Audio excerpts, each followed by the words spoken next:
اللہ رب العزت اس مرحلے کو زیادتی فرما رہا ہے کہ کفار اور مشرکین اور دین کے بڑے باغیوں کی طرف سے فتنہ چل رہا تھا. فتنہ رک گیا. فتنہ رکنے کے بعد تقاضۂ جہاد ختم ہو گیا.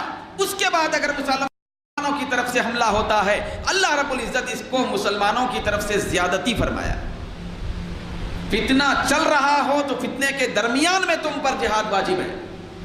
کوئی تم سے لڑ رہا ہو تو لڑنے کے درمیان تم پر جہاد واجب ہے. پھر افہام و تفہیم دین کے اندر لوگوں کو داخل ہونے کا پیغام کہاں ہوگا؟ دین میں لوگ کیسے داخل ہوں گے؟ تلوار سے دین نہیں پھیلا, تلوار سے دین رائج نہیں ہوگا, تلوار سے اسلام نہیں اشاعت پذیر ہوگا. کیوں؟ اس لیے کہ تلوار سے لوگ ہی نہیں ہوں گے تو دین میں لوگ داخل کیسے ہوں گے؟ دین کا غلبہ کیسے ہوگا؟ دین کا غلبہ افراد کی کثرت سے بھی ہوتا ہے.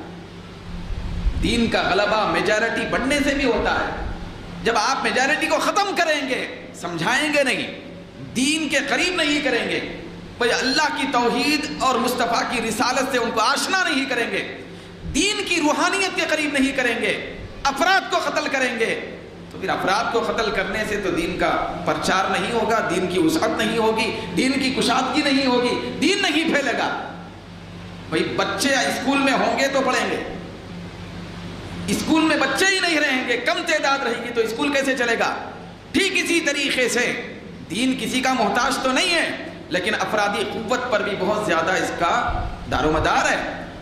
تو ہم افراد کو ختم کریں گے. اسلام یہ پیغام دیتا ہے کہ اسلام یہ افراد کو ختم کرنے کے لیے نہیں آیا, بلکہ افراد کے اندر پایا جانے والا جو تصور ہے, غلط تصور, باطل, گمراہیت, پھر کفر اور شرک, اس کو ختم کرنے کے لیے آیا ہے.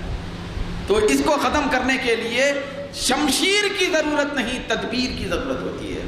اس کو ختم کرنے کے لیے تلوار کی ضرورت نہیں, کردار کی ضرورت ہوتی ہے, میٹھی گفتار کی ضرورت ہوتی ہے. اللہ رب العزت نے فرمایا